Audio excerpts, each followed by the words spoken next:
Mzina la Tate ndi la Mwana ndi la Mzimu Woyera. Amen. Ambuye akhale nanu, akhalenso ndi mzimu wanu. Ndikulandireni ku program yathu ya Tiyankhuleni Ambuye. Lero ndi lachitatu pa 23 April, ndipo ndi sabata yoyamba ya nyengo ya Easter. Ndipo mawu athu oyamba ndi ochokera mu ntchito za atumwi, ntchito mutu 3 ndime ya 1 kulekeza ndime ya 10. Amene akutiwerengera mawu oyamba ndi Sister Marie Batista Makoni, a Secular Institute Missionaries of the Kingship of Christ, SIM, kuchokera ku St. Francis of Assisi, Chidzanja Parish, mu Diocese ya Mangochi. Salimo yathu ya lero ndi Salimo 105 ndime ya 1 kulekeza 5, kenaka ndime ya 7 kulekeza 9. Uthenga wathu wa lero ndi wochokera ku Luka Woyera mutu 24 ndime ya 13 kulekeza ndime ya 35. Amene akutiwerengera mawu a mthenga woyera komanso kutigawira mawu ndi Reverend Father Derende Thomas Poya, a Missionaries of Africa, kuchokera ku St. Francis Kanengo Parish mu Archdiocese ya Lilongwe. Mawu oyamba. Mawu a m'buku la ntchito za atumwi. Tsiku lina Petro ndi Yohane ankapita ku nyumba ya Mulungu pa 3 koloko madzulo, nthawi ya mapemphero. Anthu ena adanyamula munthu wina opunduka miyendo chibadwire.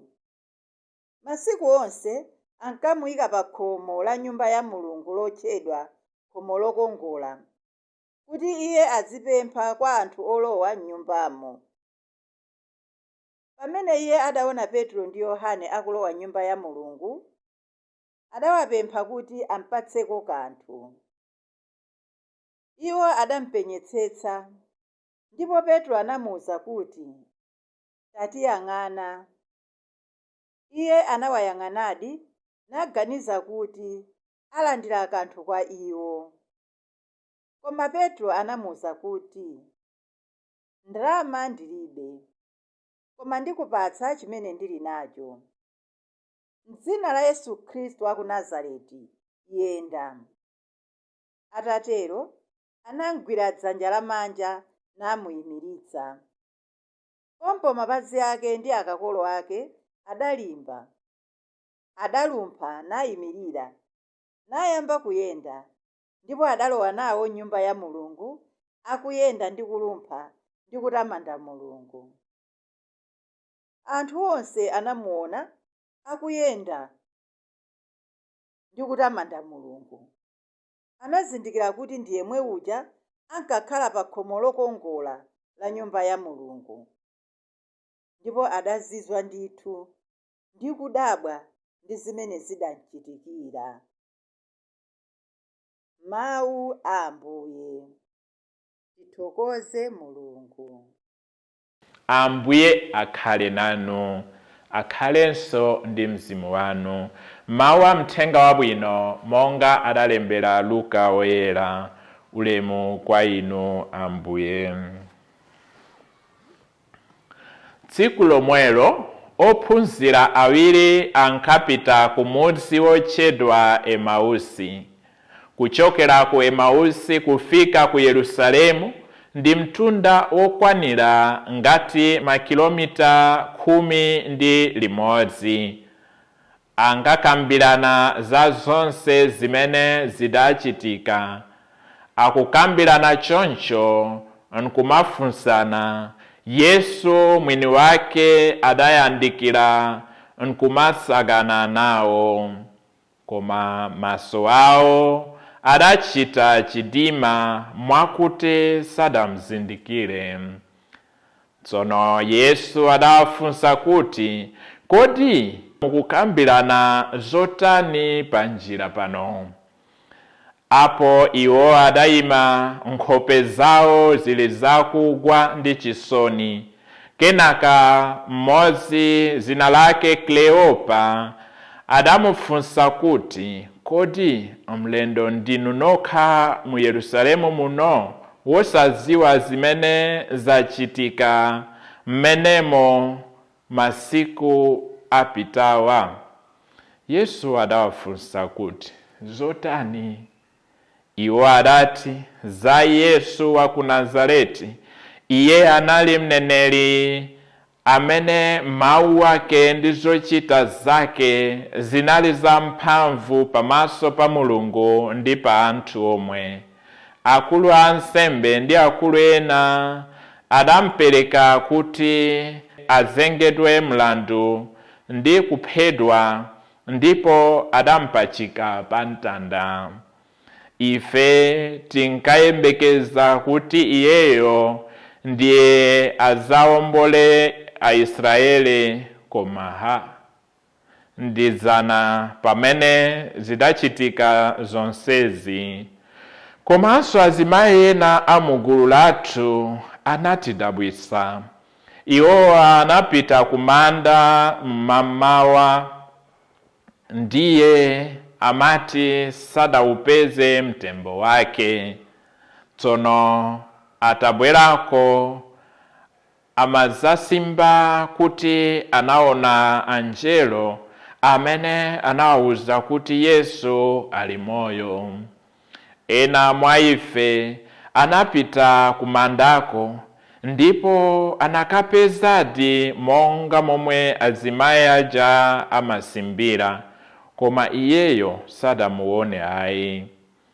Apo Yesu adati, koma ndiye ndinu anthu opusa, osafuna kukhulupirira msanga zonse zija zimene aneneri adanena. Kodi inu simukuziwa kuti mpulumutsi wolonjezedwa uja adayenera kumva zowawa zonsezi kuti alowe mu ulemerero wake? Kenaka Yesu adayamba kuwatanthauzira zimene zidalembedwa za iye mu malembo onse, kuyambira pa mabuku a Mose mpaka mabuku a aneneri onse. Atayandikira kumuzi kumene ankapita, Yesu adachita ngati akupitirira, koma iwo adamuwuzira kuti, mukhale nafe konkuno, pakuti kwayamba kuda. Onani dzuwa likulowa. Apo iye adakalowa mu nyumba nakakhala nawo.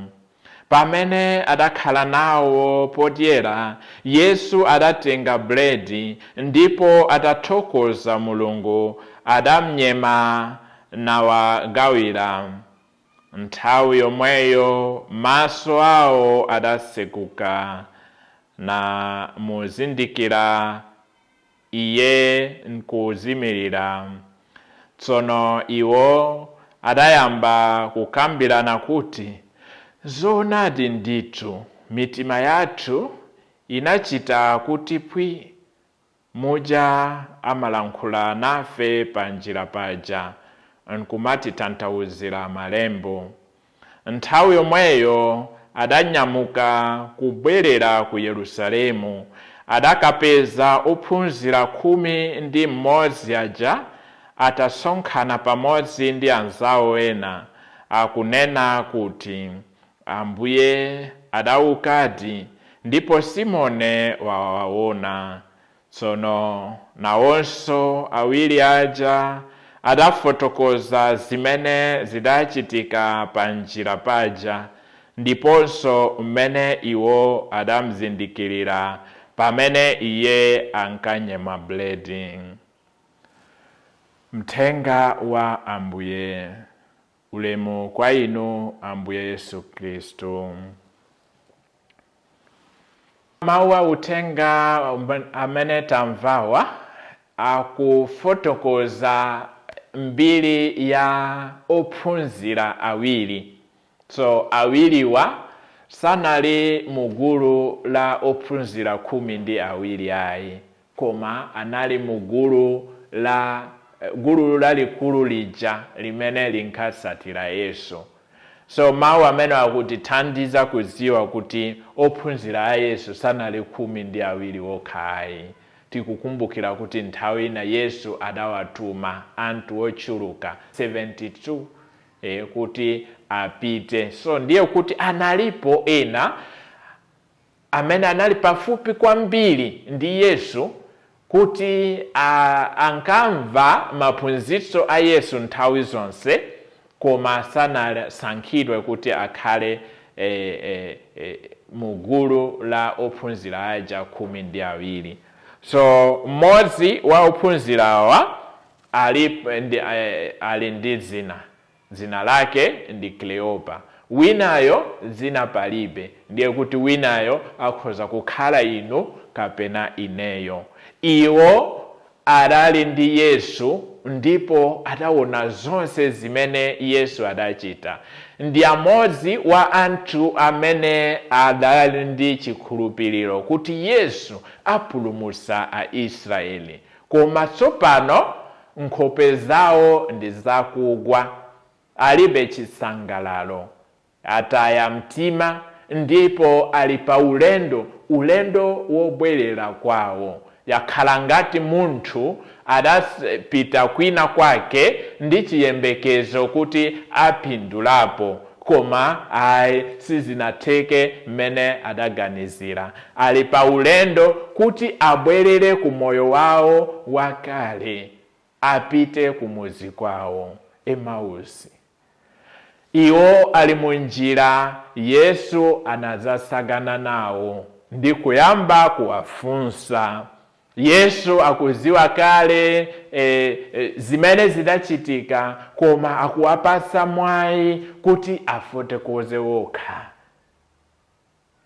Iwo adadabwa kwambiri. Kodi ndinu nokha mlendo mu Israeli, mu Yerusalemu? Anthu onse akuziwa mbiri. Kodi ndinu nokha alendo? Yesu anawapasa mwayi kuti afotokoze zimene zidachitika. Ndi mmene timachitiranso ngati tapita kwa anzathu amene mwina aluza m'bale wawo kapena ataya munthu amene anali pafupi nawo, tikuwapasa mwayi kuti afotokoze zimene zidachitika. Ngakhale tinamva nkale kwa anthu ena amene adatipatsa uthenga wa malirowo, timawapasa mwayi kuti afotokoze. Kufotokozako ndi njira yawo yoti achire. So Yesu anawapasa mwayi kuti afotokoze okha zimene zidachitika. Ndipo iwo mu mtima mwawo tikuona kuti anali wonyadira kwambiri pa moyo wa Yesu, machitidwe ake, mene angachirisira anthu ndi zonse zimene angachita. Adali ndi chiyembekezo kuti mpulumutsi wa Israeli ndi uyo. Koma chiyembekezo chimenecho chinalowa mu manda limodzi ndi Yesu. Yesu atalowa mu manda, chiyembekezo chawonso chinafa. Alibenso chiyembekezo kuti pali zina zimene zingachitike. Ngakhale azimayi anapita ku manda mamawa ndi kubwera ndi uthenga kuti Yesu ali moyo, utengawo ndi zocheza zokamba za azimayi. Sipalibe zimene zikuwagwira mtima. Iwo ataya kale chikhulupiriro, ali pa ulendo wopita kwawo. Yesu anayenda nawo, anawafotokozera malembo oyera. Popanda Yesu, popanda mzimu oyera, malembo oyera tingawerenga kangapo, koma sitingamvesese. Tikumbukirenso muntu wina wa ku Ethiopia alimu pa ulendo wake, ankawerenga mprofeti Yesaya, koma sanamvesese. mpaka Filipo atakhala naye ndi kumfotokozera. Tisatenge kuti mawu a Mulungu tingawerenga amene tikufunira ndi kumvesesa. Nthawi zina tidzichepetse kuti mpingo wathu utitantauzire mawu amenewo. Yesu anawatantauzira mawuwo ndipo anawathandiza. Tsopano anthuwo anaphunzirapo zina zake za mu moyo wa Yesu, chifukwa ngakhale sanazindikire pa njira kuti akuyenda ndi Yesu, anafuna kuti Yesu alowe mu nyumba mwawo. Mkristu ndi amene akulandira alendo. Kulandira alendo ndi imodzi ya ntchito za chifundo. Ndinali mlendo, munandilandira. Ndipo Yesu analandiridwa mu nyumba ya ophunzira amenewa. Akanapanda kumulandira Yesu, si bwenzi akanazindikira kuti ndi Yesu. Yesu analowa mu nyumba mwawo ndipo anali pakudya nawo.